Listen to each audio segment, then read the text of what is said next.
Nah, kalau kita kan bisa saja menganggap punya kita benar, tapi tidak menutup kemungkinan punya orang juga ada benarnya. Gampang menjatuhkan vonis haram terhadap suatu hal yang terkait dengan masalah muamalah, tetapi kadang tidak bisa memberikan solusi. Salafi itu dalam bidang akidah, nah, tapi dalam bidang adab, kamu sudah lebih hebat daripada gurumu. Strategi Salafi mengkudeta Masjid Muhammadiyah.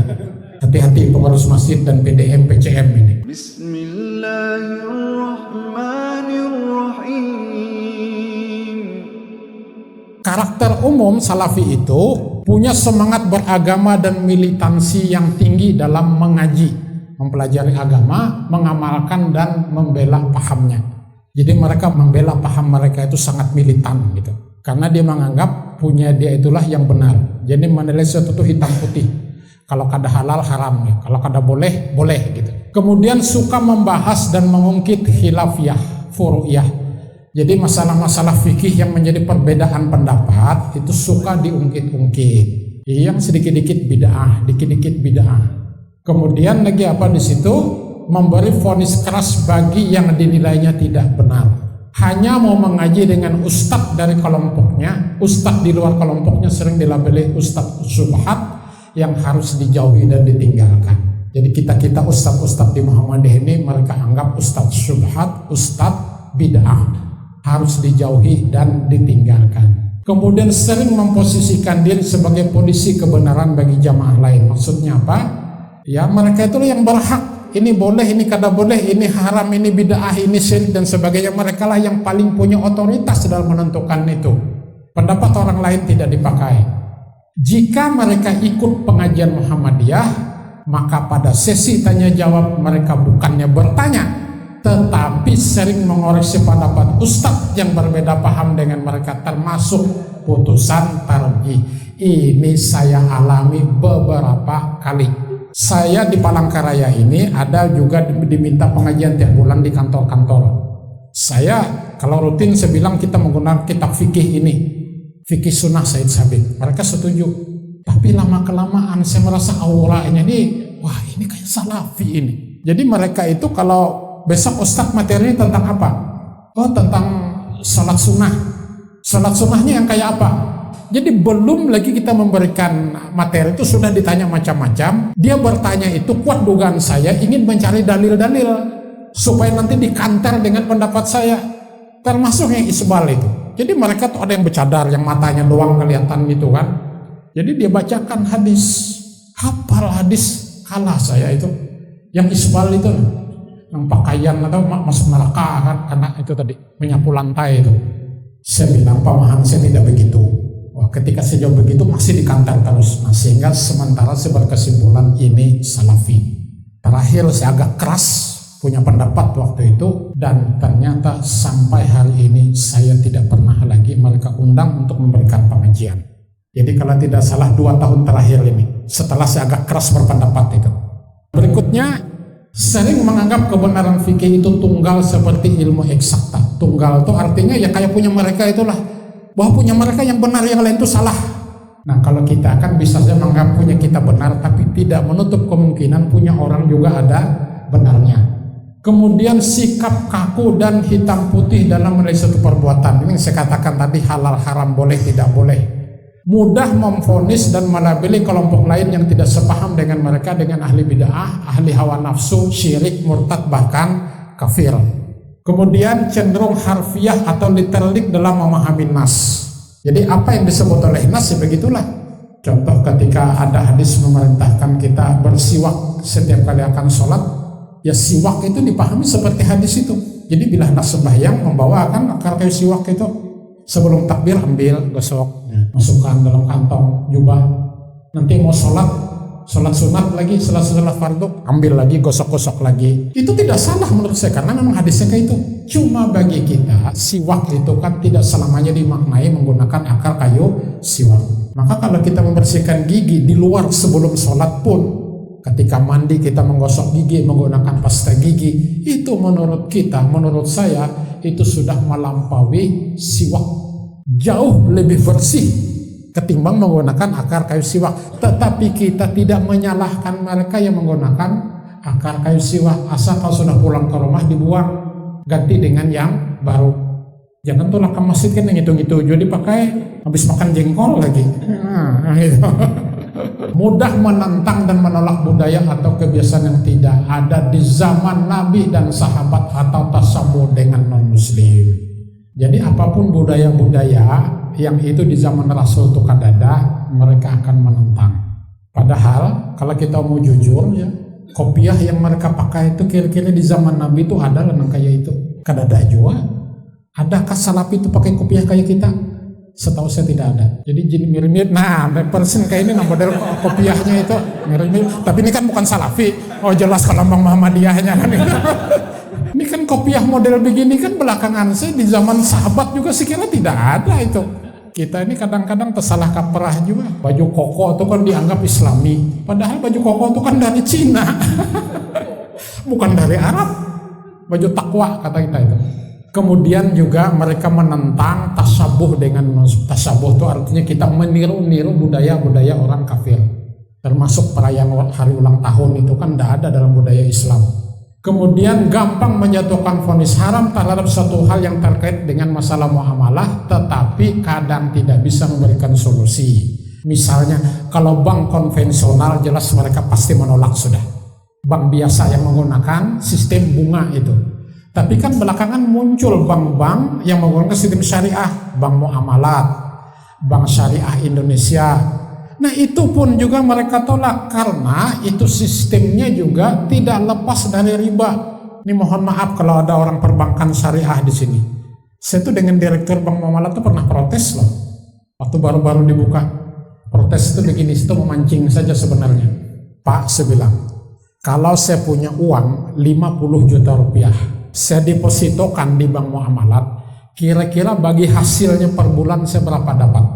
Sebentar Pak, katanya, ambillah kalkulator, tek tek tek tek tek tek tek tek, per bulan Bapak dapat bagi hasil sekian, bukan bunga istilahnya, tapi bagi hasil. Itu kalau dikonversi ke persentase itu berapa persen? Saya bilang sekian persen.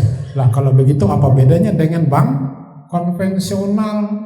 Hanya namanya yang berbeda. Bank konvensional namanya bunga, di bank syariah namanya bagi hasil.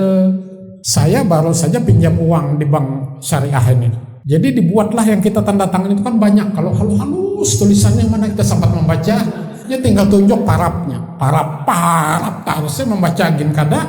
Halus tulisannya. Itulah akal orang bank itu. Ternyata ada lembar tertentu tuh sempat saya baca. Ternyata di situ akadnya adalah akad jual beli. Bahwa seolah-olah saya membangun rumah, lalu di situ ada semen, ada besi, dihargai sekian. Jadi seolah-olah mereka ini membelikan bahan bangunan untuk kita ke toko, lalu yang sudah mereka beli itu kita beli lagi kepada bank, maka itu akad jual beli. Padahal saya pinjam uang itu untuk buat beli mobil, bukan bikin rumah.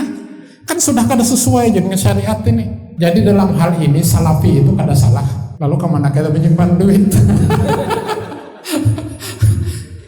Menyimpan di bank konvensional juga rugi juga Pak. Saya sudah menghitung. Coba biaya administrasi per bulan ya, 12.000. Biaya pemeliharaan ATM 12.000. Pajak apa-apa kan di situ. Saya hitung hampir 25.000 rekening saya itu terpotong untuk kepentingan bank. Sementara bunga yang saya dapatkan 1.347 rupiah. Rugi berarti kita menabung di bank itu dengan bunga yang sangat rendah. Nah, ini mungkin Muhammadiyah bisa memikirkan solusinya kayak apa itu. Kemudian kurang tepo seliro, ini bahasa Jawa ya. Dan kurang adab dalam menyampaikan dakwah sehingga sering membuat merah kuping orang yang mendengarnya. Ini mohon maaf, saya sering mengistilahkan Salafi itu dalam bidang akidah, nah tapi dalam bidang adab dia tidak peduli yang perlu dia koreksi, dia debat tuh gurunya kah siapa. Ini pengalaman Pak. Saya ketika menjadi dekan Fakultas Agama Islam di Muhammadiyah ini, itu ada mahasiswa kan jadi kaum kita di Masjidil Arkam itu. Tapi sudah kada lagi dulu Pak. Setiap waktu sholat kan adzan dia. Saya baru tahu belakangan kalau dia itu aliran Salafi. Saya mulai curiga ketika saya menjadi imam sholat zuhur atau asar di Darul Arqam itu, masjid yang lama Pak, bukan yang baru. Itu dia selalu di tempat di depan sajadah Pak Imam itu meletakkan kotak amal itu. Nah, setiap kali mau sholat, saya ambil, saya pinggirkan. Dia sudah mulai nggak enak dengan saya itu. Hampir setiap hari begitu. Saya curiga, oh ini salafi karena itu dianggap sebagai sutra. Bagi kita di Muhammadiyah, kalau sudah sholat menghadap ke tembok, ya tembok ini deh jadi sutra, nggak perlu lagi di sini diletakkan benda-benda untuk menghalangi orang lewat. Kalau kita sholat berjamaah saf kedua, maka setelahnya adalah saf pertama, kan begitu kita di Muhammadiyah. Nggak perlu kita meletakkan benda lagi di depan tempat kita sujud itu. Nah, si kaum ini tadi yang mahasiswa Fakultas Agama Islam baru wisuda setahun sebelumnya, saya tegur dia. Berbisik aja menegur berduaan kayak tersinggung. Habis sholat maghrib, kebetulan saya mengimami. Biasanya kan dia habis sholat maghrib itu sholat sunat. Enggak sholat sunat. Saya sholat sunat. Saya balik kanan mau pulang itu, tangannya ke lantai gitu. Menggenggam sapriaina. Oh, rupanya salik ini. Pak katanya, jangan pulang dulu. Oh ya, ada apa? Saya mau diskusi dengan Bapak. Hanya setahun wisuda SHI. Sarjana Hukum Islam, mengambil mata kuliah saya ke Muhammadiyahan. Saya dekannya di situ. Langsung, Bapak ceramah Bapak itu banyak yang beda. Coba Bapak baca buku yang judulnya karangan si Ya Allah, murid malah jadi guru, coba. Kadang kurang ajar lah. Itu yang saya molah telinga ini nasa. Itulah mereka, kada beradab. Nah, dalam berpakaian kadang-kadang berpenampilan Arab sentris dan tidak apresiatif dengan budaya lokal. Pernah lah sampai melihat salafi itu pakai baju batik kayak kita ini? Ada. Sering menolak produk budaya dan peradaban modern karena tidak ada di masa salaf. Seperti pemilu tadi, demokrasi, GoPay, macam-macam lah gitu. Tetapi mereka cukup akrab dengan teknologi modern. Pakai HP, pakai internet. Padahal itu kan budaya produk teknologi modern. Jadi mereka menolak modernisasi, tapi hasil teknologi dari modernisasi itu mereka pakai. Kan bagi kita itu, kita bolehlah ketat kembali kepada Al-Quran dan hadis kalau sudah menyangkut masalah tauhid dan ibadah, masalah akidah dan ibadah. Tapi kalau sudah menyangkut persoalan muamalah duniawiyah, kita ini elastis, menyesuaikan dengan keadaan. Antum a'lamu bi umuri dunyakum, kata Rasul. Kamu lebih tahu urusan duniamu. Mereka itu termasuk mengharamkan makan itu pakai sendok dan garpu. Karena pada zaman Rasul itu makan hanya menggunakan 3 jari. Pian makan bubur kacang panas, bubur ayam panas, makan bakso. Apa harus yang kayak ini? Ya kalau tahan tangan silahkan. Kita tidak menyalahkan, tapi jangan menyalahkan kita yang makan menggunakan sendok dan garpu. Itu dikatakan bid'ah juga. Kada bisa, zaman sudah berubah. Zaman Rasul berperang itu menggunakan pedang, menggunakan tombak, menggunakan panah. Bahkan ke Gaza sana pakai yang itu. Israel membom dari atas pakai tank, kita pakai pedang, begitu mana sanggup. Kalau alasan harus seperti zaman Rasul, ini urusan duniawiyah, kita menyesuaikan kalau kita di Muhammadiyah.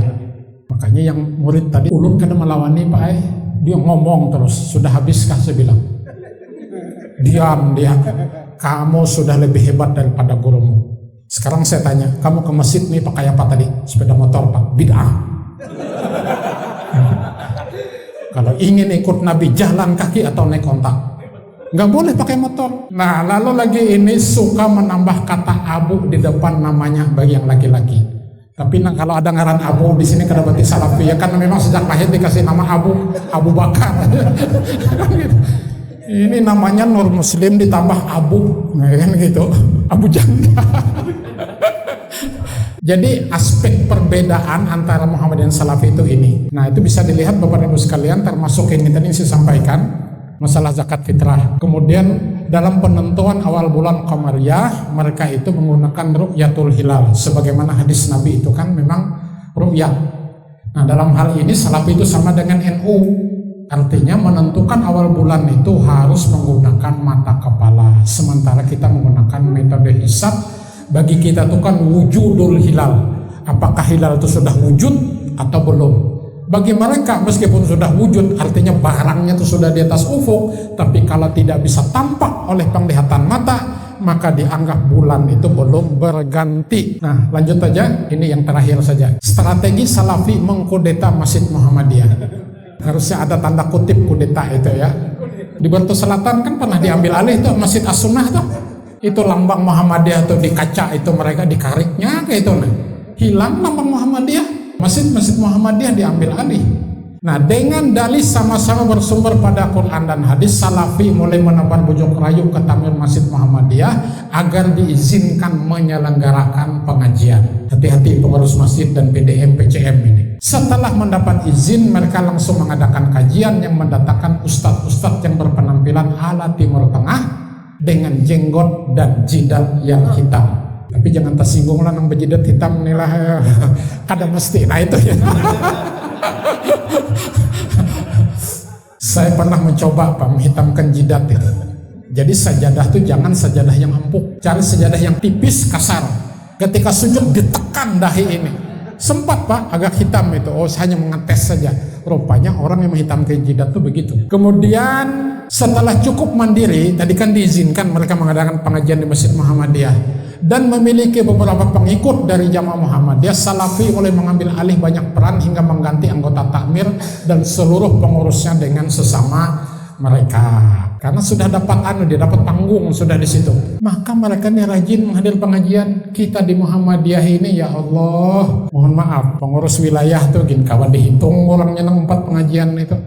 Malah lebih aktif pengurus cabang. Nah, kemudian Salafi mulai terang-terangan mengkritik keputusan-keputusan hukum dan fikih yang ditetapkan oleh Majelis Tarjih dan Tajdid Muhammadiyah. Kemudian puncaknya adalah masjid atau mushola diambil alih dengan dalih bahwa rumah ibadah adalah milik Allah, bukan milik organisasi. Nah, ini yang terakhir ini berdasarkan interaksi saya dengan mereka itu. Jadi kalau mereka mengambil ini kan milik Allah, bukan milik Muhammadiyah. Ya tapi yang membangunnya siapa dong? Nah, makanya mereka ini tidak memiliki organisasi.